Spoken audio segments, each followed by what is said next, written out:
Entraste en banca para ayudar a las personas con su dinero, para ser ese profesional de confianza al que alguien llama cuando no sabe qué hacer con sus ahorros, para construir algo, para asesorar de verdad. Y en algún momento del camino, sin que nadie te avisara, todo cambió.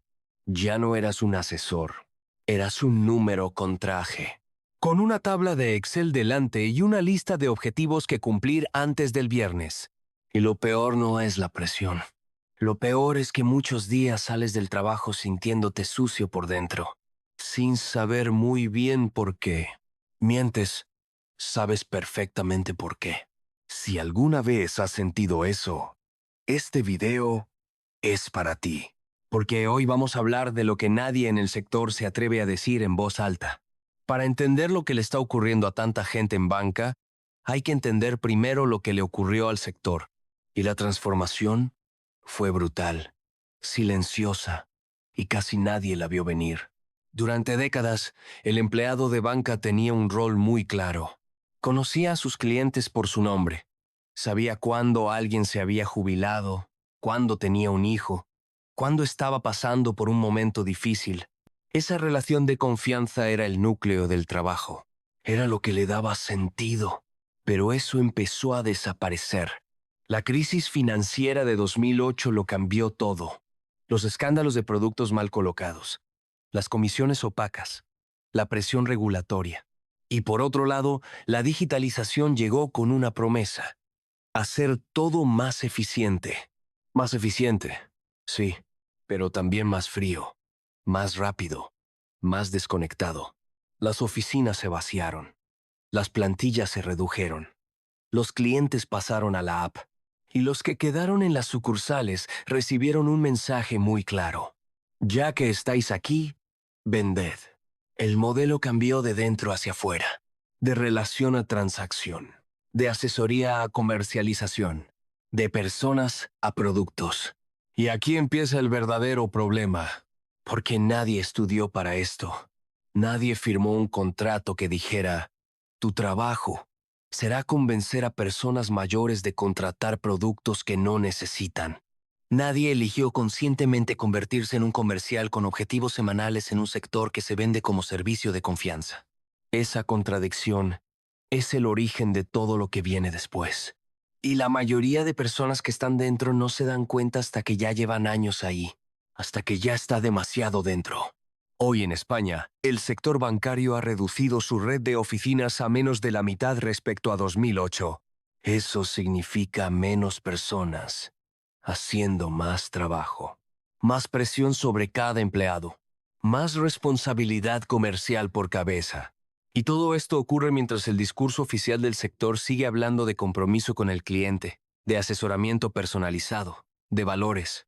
Ese gap entre lo que se dice y lo que se vive es el primer gran generador de estrés moral en banca.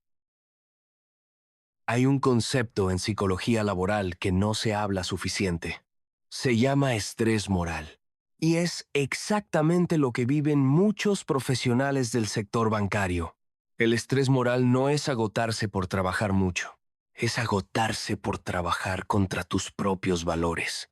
Es esa sensación de llegar a casa sabiendo que hoy has hecho algo que no habrías hecho si hubiera dependido de ti. Que has recomendado un producto porque había presión para colocarlo. Que has dejado de decirle a un cliente lo que realmente pensabas porque la oficina tenía objetivos. Que has sonreído cuando por dentro querías decir que no. Y ese no lo dice nadie. La presión comercial en banca tiene una particularidad muy específica que la hace especialmente dañina psicológicamente. No es una presión externa y evidente, como un jefe que grita o una tarea imposible. Es una presión internalizada. Te la acabas poniendo tú mismo. Porque los objetivos están ahí todos los días.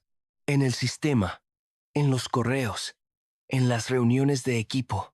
Y poco a poco aprendes a mirarte a ti mismo con los ojos de la tabla de resultados. ¿Y llegado a la campaña de fondos este mes? ¿Y colocado suficientes seguros? ¿Y fidelizado los activos que debía? Tu rendimiento pasa a medirse en métricas que a veces no tienen nada que ver con si realmente has ayudado a alguien. Y ese es el punto donde muchos empiezan a romperse. Hay estudios en psicología organizacional que muestran que los trabajadores con alto sentido ético que operan en entornos con alta presión comercial desarrollan niveles de disonancia cognitiva significativamente más altos que en otros sectores. Disonancia cognitiva es el malestar que sientes cuando lo que haces no encaja con lo que crees. Y ese malestar sostenido en el tiempo no se queda ahí. Se convierte en ansiedad crónica, en cinismo defensivo, en distancia emocional con el trabajo y con los clientes. Hay algo que muchos empleados de banca describen con palabras muy similares. Una culpa silenciosa, no dramática, no explosiva. Una culpa que no sabes muy bien de dónde viene, pero que está ahí. Que aparece cuando un cliente mayor firma algo que no entiende del todo. Que aparece cuando sabes que hay opciones mejores para alguien, pero no son las que te han pedido que vendas. Que aparece cuando llegas a casa y no quieres hablar de tu día. Eso no es debilidad. Es tu sistema de valores funcionando correctamente. El problema es que lleva meses, a veces años, sin que nadie te lo diga. Y entonces llega el burnout. Pero no como lo pintan. No como una crisis dramática en la que un día no puedes levantarte. El burnout en banca, en la mayoría de los casos, es silencioso, funcional, casi invisible desde fuera. Sigues yendo a trabajar. Sigues cumpliendo objetivos. Sigues siendo el profesional que se supone que debes ser. Pero por dentro, algo se ha apagado. Y la mayoría no se da cuenta hasta que ya está dentro. El burnout tiene tres dimensiones clásicas que describieron los investigadores Maslach y Leiter, y las tres aparecen en banca de una forma muy específica. La primera es el agotamiento emocional. No es cansancio físico. Es quedarte sin recursos internos. Es llegar al lunes sintiendo que ya es viernes de la semana que viene. Es no tener energía para una conversación más sobre hipotecas, sobre seguros, sobre fondos, sobre objetivos. Es que el trabajo que antes te interesaba ahora te resulta completamente indiferente. La segunda dimensión es la despersonalización. Empiezas a ver a los clientes como expedientes, como oportunidades comerciales o como obstáculos. Ya no hay empatía genuina. Hay distancia. Y lo peor es que sabes qué está pasando. Y no puedes evitarlo. Porque la empatía requiere energía. Y ya no te queda. La tercera, y quizás la más dañina, es la pérdida de logro personal. Puedes haber cumplido todos los objetivos del trimestre. Puedes haber recibido felicitaciones de tu director. Y aún así sentir que no has conseguido nada que valga la pena. Porque en algún momento desconectaste lo que haces de lo que significas. Pero eso no es lo peor. Lo peor es la narrativa que construyes alrededor de todo esto. Muchos profesionales en esta situación se dicen a sí mismos que es culpa suya, que son demasiado sensibles, que no están hechos para esto, que cualquier otro lo llevaría mejor. Y eso es falso, completamente falso. Lo que estás viviendo no es un fallo de carácter. Es la respuesta natural de una persona con valores a un sistema que lleva años pidiendo que los ignores. Y aquí llegamos a la parte que importa. No porque tengas soluciones mágicas, sino porque lo primero que necesita alguien que lleva tiempo en esta situación es dejar de creer que el problema es él. Lo primero es ponerle nombre a lo que ocurre. Estrés moral, burnout, disonancia cognitiva. No son palabras académicas, son descripciones exactas de algo real que estás viviendo. Y nombrar algo es el primer paso para dejar de ser arrastrado por ello. Cuando pones nombre a lo que ocurre, dejas de preguntarte qué me pasa a mí y empiezas a preguntarte, ¿qué está pasando aquí? Ese cambio de perspectiva es enorme. Lo segundo es recuperar tu propio criterio. El estrés moral se instala cuando dejas de confiar en tu juicio para adaptarte al juicio de los resultados. Y revertir eso requiere práctica deliberada. ¿Qué haría yo si no tuviera este objetivo? ¿Qué le diría a este cliente si no hubiera una campaña en marcha? ¿Qué consejo me daría a mí mismo si fuera yo el que está al otro lado de la mesa? Estas preguntas no siempre cambian lo que puedes hacer, pero mantienen vivo algo esencial. Tu capacidad de evaluación propia, tu brújula interna.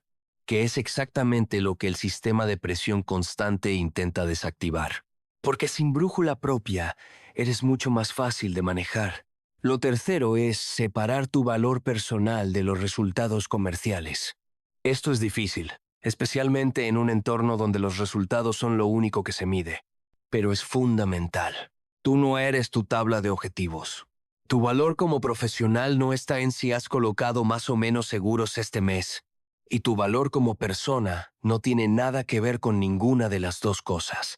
Esa separación, que parece obvia desde fuera, se difumina completamente cuando llevas años trabajando en un entorno donde el único espejo que te dan es el de los resultados.